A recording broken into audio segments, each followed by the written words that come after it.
Bienvenue sur la chaîne YouTube du blog formationdeformateur.fr, le meilleur endroit pour apprendre gratos des trucs et des astuces de pro.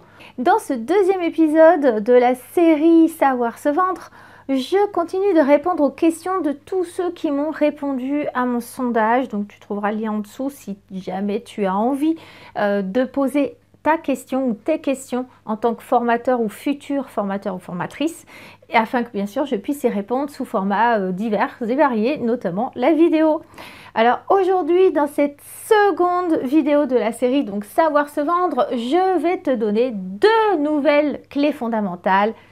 C'est parti! Alors, si ce n'est pas déjà fait, je vais quand même te demander de t'abonner à la chaîne, histoire de rien rater, surtout que je ne sais pas à quelle fréquence je vais publier des vidéos. Alors bien sûr, je suppose que tu as déjà regardé ma première vidéo de la série, celle qui parle d'un certain nombre de choses fondamentales qu'il faut que tu fasses avant les 2 astuces que je te donne aujourd'hui. Donc si tu ne les as pas regardées, c'est pas facile. Donc aujourd'hui, je te parle de 2 choses fondamentales pour vendre tes formations. La première, c'est effectivement de concevoir un super CV. Alors, je sais, ça a l'air dingue, mais tu vas avoir besoin de ton CV pour vendre tes formations, même à notre époque. Alors, mais pourquoi est-ce que tu vas avoir besoin d'un CV? Alors, tu veux prospecter des écoles, genre des grandes écoles de commerce, ingénierie, etc., ou des organismes de formation, des CFA. Bref, il va falloir que tu leur remettes un CV. Ils en ont besoin, ne serait-ce que pour pouvoir revenir vers toi après s'ils ont des formations dans lesquelles tu pourrais intervenir. Donc ça, c'est vraiment, je dirais, la base dans ta prospection aussi. On va en parler plus tard. La deuxième chose, si tu veux répondre à des appels d'offres, parce que par exemple, tu es organisme de formation, eh ben, bingo, il va te falloir un CV à toi perso et aussi le CV des formateurs que tu vas intégrer dans la réponse à ton appel d'offres. Eh oui. 3, par exemple, tu veux que ton client professionnel, si ce sont des entreprises par exemple, mais tu veux qu'ils puissent demander un financement auprès de leur OPCO, eh bien donc il va te falloir un CV parce que c'est demandé par les OPCO pour chaque organisme de formation. 4, tu as ton organisme de formation, tu proposes des formations directement à des entreprises et à des particuliers, mais surtout aux entreprises, eh bien, il va te falloir un CV, le tien et celui des formateurs que tu vas faire travailler. Alors là, le chien que vous pouvez apercevoir, qui est ma chienne, qui s'appelle Suzy, est en train de roncher son os. Et j'espère que vous m'entendez quand même. Alors, maintenant, on va voir. Maintenant que tu as compris pourquoi tu as besoin d'un CV, en fait, qu'est-ce que tu vas mettre dans ce CV? Ah, je vais quand même pas te faire l'affront de t'expliquer comment on fait un CV. Je pense qu'il y a suffisamment de guides partout sur Internet et tout ça. Tu vas trouver plein de docs pour t'expliquer en fait comment faire.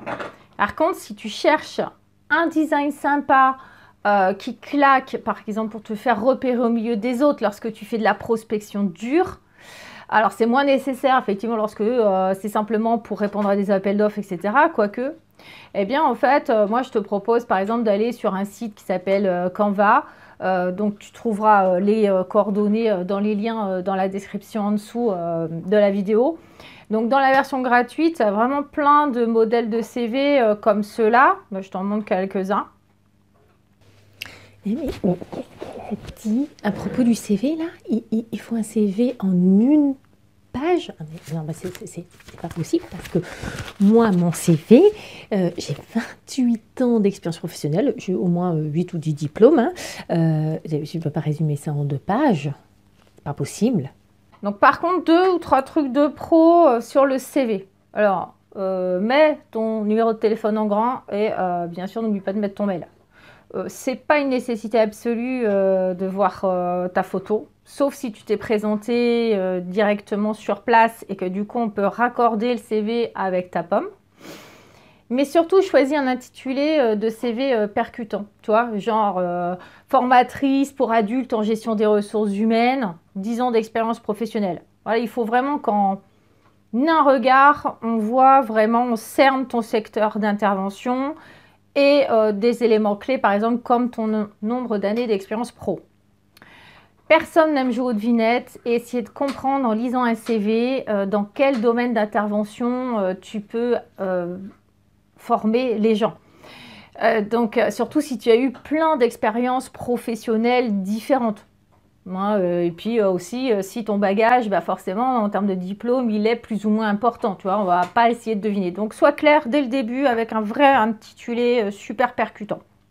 Ensuite, si tu as une ribambelle de diplômes, choisis uniquement ceux qui vont démontrer ton expertise dans ton domaine professionnel. Hein, pas la peine d'en mettre des tartines, ou tu prends juste les derniers. À l'inverse, si tu n'as pas trop de diplômes, focus plutôt sur ce qui est important et ce qui va être moteur pour toi. Par exemple, ton nombre d'années d'expérience professionnelle. C'est pas non plus la peine de mettre une rubrique diplôme égale néant. Hein. Ouais, te tire pas une balle dans le pied, quoi. Enfin, je dis ça comme ça, au passage. Par contre, là, on va faire un CV un peu particulier. Moi, je te conseille d'avoir donc un recto tout à fait classique. Et puis, au verso de ton CV, eh bien, je mettrais bien une rubrique, une liste de tes domaines d'intervention, tu vois, avec les intitulés des formations que tu animes sur ta thématique. Par exemple, si tu as mis formateur en gestion des ressources humaines, eh bien, tu vas lister les formations que tu animes dans ce domaine. Je te donne un exemple tout simple, donc j'ouvre les guillemets, formation des représentants du personnel à leur rôle et mission. Un autre exemple, formation pour un public ressources humaines à la paye niveau débutant, voilà, etc. Alors, inutile d'en mettre 40, bien sûr, 8, 10 intitulés suffisent. C'est des formations qui sont clés pour toi. Ce sont celles que tu mets en avant par rapport à l'école dans laquelle tu viens déposer ton CV ou l'organisme de formation dans lequel tu prospectes.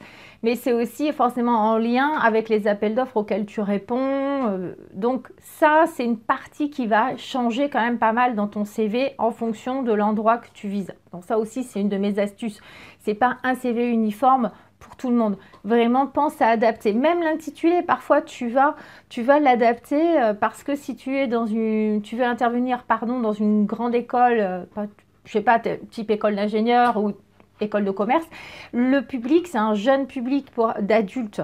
Donc, ça peut être bien aussi de montrer que tu as de l'expertise et de l'expérience là-dedans. Si bien sûr, tu vas intervenir sur un public adulte, ça peut être intéressant de le marquer. En tout cas, une fois que tu as rédigé ton CV, fais-le relire par quelqu'un d'extérieur qui est plutôt bon en orthographe parce que c'est dommage de mettre quelques coquilles dedans, traque les fautes forcément.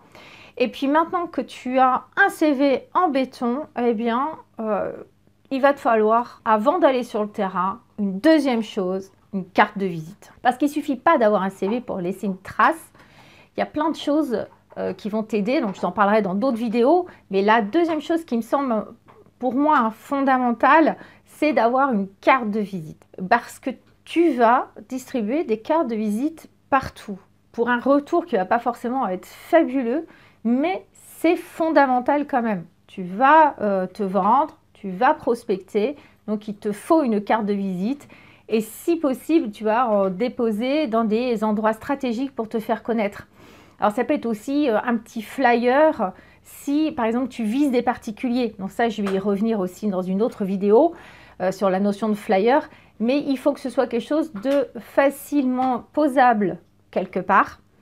Et puis aussi de lisible rapidement. Tu vois, je te montre, ça c'est ma carte de visite pro pour la décoration, puisque je ne le cache pas, j'ai une autre activité professionnelle en parallèle. D'un côté, tu vois que je reprends mes codes couleurs que j'aime bien. Je veux donner un style élégant, chic et décontracté aussi à mes clients, parce que ça, c'est la base de mon travail. Donc, j'ai un imprimé sympa, j'aime bien le côté arrondi, c'est cartonné, ça fait solide, tu vois. Donc ça, c'est important. Puis, de l'autre côté, eh bien, tu vas avoir mes coordonnées et notamment le nom de mon site internet, mon mail, mon téléphone portable. Donc ça, c'est aussi ce qu'il va falloir que tu instaures. Donc on reviendra plus tard dans une autre idée sur la notion du site internet, est-ce qu'il en faut un, est-ce qu'il n'en faut pas un, etc. Ça, je l'aborderai dans une autre vidéo. Donc il faut quand même que tu saches que Alors, je sais que peut-être que j'enfonce des portes ouvertes, mais la carte de visite, c'est vraiment le reflet de ta personne, de ta personnalité.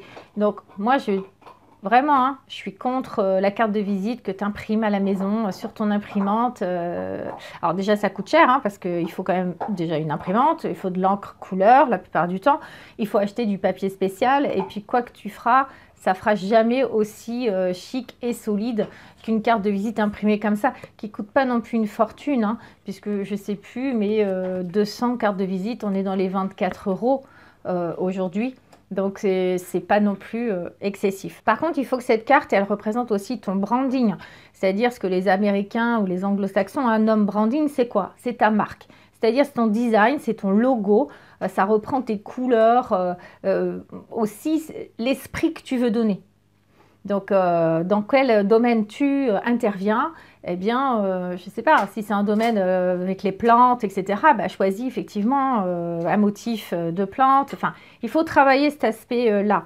Je reviendrai sur la notion de logo et de branding plus tard, mais c'est vrai que la carte de visite doit quand même reprendre ces codes-là. Donc, tu évites quand même les formats trop originaux, genre le carré comme ça, parce que ça rentre pas dans, en fait, tout simplement les portefeuilles ou dans les pochettes des téléphones portables. Donc, tu risques en fait de faire perdre ta carte de visite. Et puis, le format est un peu petit, donc ce qui fait que tu peux pas mettre non plus grand-chose. Parce que moi, au recto, ce que j'aime bien, c'est noter là en haut, en fait, décrire un petit peu ce que je fais, et que ce soit en formation ou en décoration. Alors, moi, un CV, je vois pas à quoi ça sert. Non, et la carte de visite non plus, parce que, en fait, les gens, quand ils me voient, en général, ouais, ils s'en rappellent. Pense à mettre un intitulé parlant exactement le même que sur le CV. Par exemple, formateur HSE depuis 15 ans. Bon, ça pète, quoi. Je veux dire, voilà, on comprend tout de suite ce que c'est.